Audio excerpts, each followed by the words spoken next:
Kaip ir kasmet nuo pat vidurdienio Vilniaus alėjoje šurmuliavo amatų ir tautodailės dirbinių mugė, kurioje buvo smagu akį paganyti, originalių pirkinių ir gardumynų įsigyti.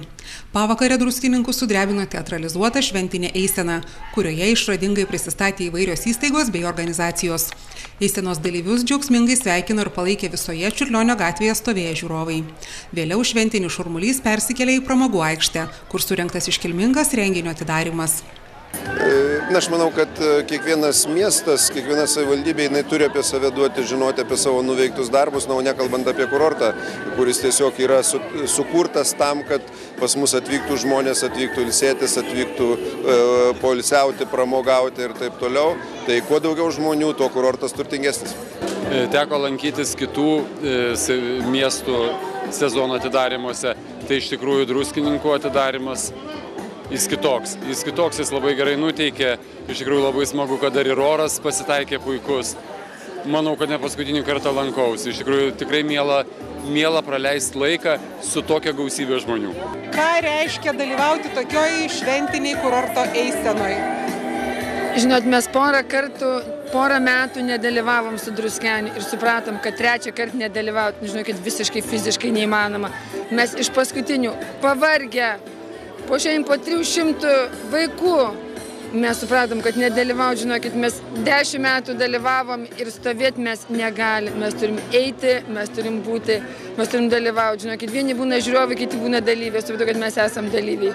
Žiūrovais būti įmanoma. O Druskininkuose praeitėse, tai yra kažkas tokio, reikia tą pajusti. Pramogų aikštėje susirinkusiems žiūrovams nuobodžiauti neleido Druskininkų meno kolektyvai ir Alytaus oranžinis choras. Rytis Cicinas ir šokių grupė Rokada, radijo stoties M1 parodijų grupė Čiulponėliai, Mantas Jankavičius su grupė, elektroninės muzikos grupė Happy Endless ir vakaro vedėjas Mindaugas Stasiulis. Vienas įspūdingiausių reginių – iškilmingas gydyklų parko atidarymas, kurio metu šventės svečiai galėjo gėrėti spalvų ir muzikos fontanu. Norime paklausti, ar alytiškiai nepavydi mums tokio gražaus reginio? Aišku, pavydė. Netgi kitaip negali būti. Visi pavydėtų, aš manau. Tai kokias emocijas sukelia toks šviečiantis, grojantis fontanas? Pasaka. Pasiklausykit, kaip gražu dabar. Tik tai nuteikia puikiam darbui.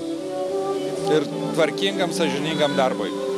Nes pasižiūrėjus į tokius gražius objektus, ir kurie, tai daugiau nieko negalėtų būti, viskas kaip tik tai atsidavimas miestui ir tam puikiam kurortui.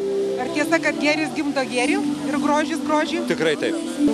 Be jokios abejonės, kadangi esu mero komandos narys, didžiuojuosi šituo projektu ir visais kitais, kuriuos pavyksta įgyvendinti Druskininkų labui ir tikrai džiaugiuosi kiekvienu naujų pasiektų rezultatu. Ar patinka fontanas? Labai, net labai. O kuo jisai patinka? Kad per vidurį žiba visokiams spalvomis. Ir man tai pačiai patinka, nes su labai gražiom spalvom. Šeštadienį šventės dalyviai nuo pat ryto buvo laukiami Vilniaus alėjoje veikusioje amatų ir tautodailės dirbinių mugėje. Sporto entuziastai buvo pakviesti į prie Vijūnėlės tvenkinio organizuotą rytinę mankštą.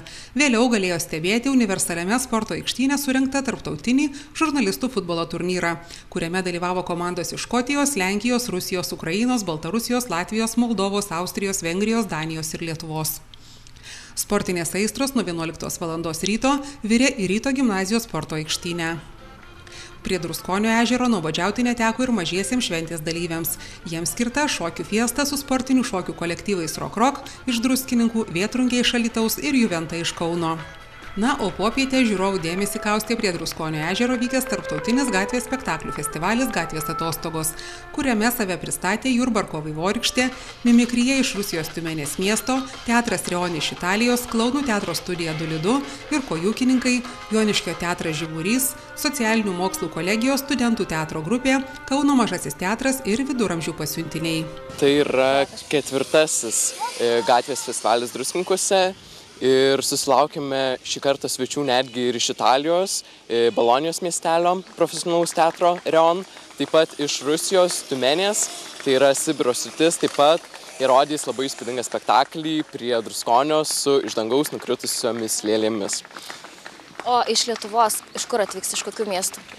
Iš Lietuvos atvyksta iš Vilniaus, iš Klaipėdos, Joniškio, labai džiugu matyti, kai druskininkiečiai ateina ir džiaugiasi ir iš tikrųjų labai smagu, kai Druskininkuose vyksta tokie kultūriniai renginiai.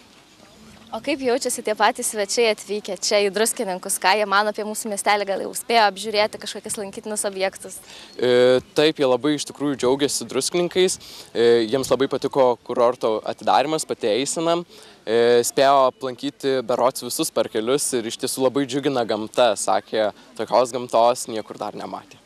Neliko nuskriausti ir liaudiškos muzikos mylėtojai. Jiems organizuotas liaudiškos muzikos kolektyvų koncertas. Vakaro koncertinėje programoje plastinės choreografijos studija, Pakalienėje Next, šiuolaikinių šokių studija Modern, estrados studija Millennium iš Gardino, Andrius Kulikauskas ir grupė Kuli Family, o nuo 22 valandos pramogų aikštėje susirinkę svečiai galėjo stebėti tiesioginę Eurovizijos transliaciją. Na, o Druskonio ežero pakrantėje ilgėliau šventėje užsibuvusiems žiūrovams organizatoriai dovanojo įspūdingą reginį – ugnies, šviesos ir muzikos šėlsmą, kurį palydėjo nepakartojami šventiniai fejerverkai.